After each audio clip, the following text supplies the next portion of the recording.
Hello everyone, welcome to Sanmarga classes. ರೇಖೆಗಳು ಮತ್ತು ಕೋನಗಳು ಅಧ್ಯಾಯದ 32ನೇ ಪ್ರಶ್ನೆಯನ್ನ ಗಮನಿಸಿ. ಎರಡು ಅಂತ್ಯ ಬಿಂದುಗಳನ್ನು ಹೊಂದಿರುವ ರೇಖೆಯ ಭಾಗ.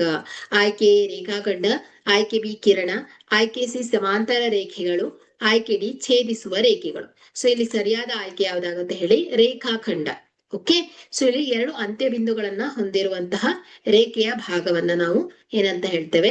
ರೇಖಾಖಂಡ ಅಂತ ಹೇಳ್ತೇವೆ. ಸೊ ಕಿರಣ ಅಂದ್ರೆ ಏನ್ ಹೇಳ್ತು? ಒಂದು ಅಂತ್ಯ ಬಿಂದುವನ್ನು ಹೊಂದಿರುತ್ತೆ. ಸೊ ಇಲ್ಲಿ ಏರೋ ಮಾರ್ಕ್ ಇರುತ್ತೆ, ಅಂದ್ರೆ ಇದು ಕಂಟಿನ್ಯೂ ಆಗ್ತಾ ಹೋಗುತ್ತೆ. ಸೊ ಸಮಾಂತರ ರೇಖೆಗಳಂದ್ರೆ ಹೇಗಿರುತ್ತೆ? ಸೊ ಒಂದಕ್ಕೊಂದು ಛೇದಿಸೋದಿಲ್ಲ. ಸೊ ಇದನ್ನ ಎಷ್ಟು ಇನ್ಫಿನಿಟಿ ಲೆವೆಲ್ ತನಕ ಇದನ್ನ ಕಂಟಿನ್ಯೂ ಮಾಡ್ತಾ ಹೋದ್ರು ಕೂಡ ಎಲ್ಲೂ ಕೂಡ ಇದು ಸಂಧಿಸೋದಿಲ್ಲ. ಸೊ ಛೇದಿಸುವ ರೇಖೆಗಳು ಅಂದ್ರೆ ಈ ರೀತಿ ಇರುತ್ತೆ, ಒಂದೇ ಒಂದು ಸಾಮಾನ್ಯ ಬಿಂದುವನ್ನ ಹೊಂದಿರುತ್ತೆ. ಸೊ ಎರಡು ಅಂತ್ಯ ಬಿಂದುಗಳನ್ನ ಹೊಂದಿರುವಂತಹ ರೇಖೆಯ ಭಾಗವನ್ನ ನಾವು ರೇಖಾಖಂಡ ಅಂತ ಹೇಳ್ತೇವೆ.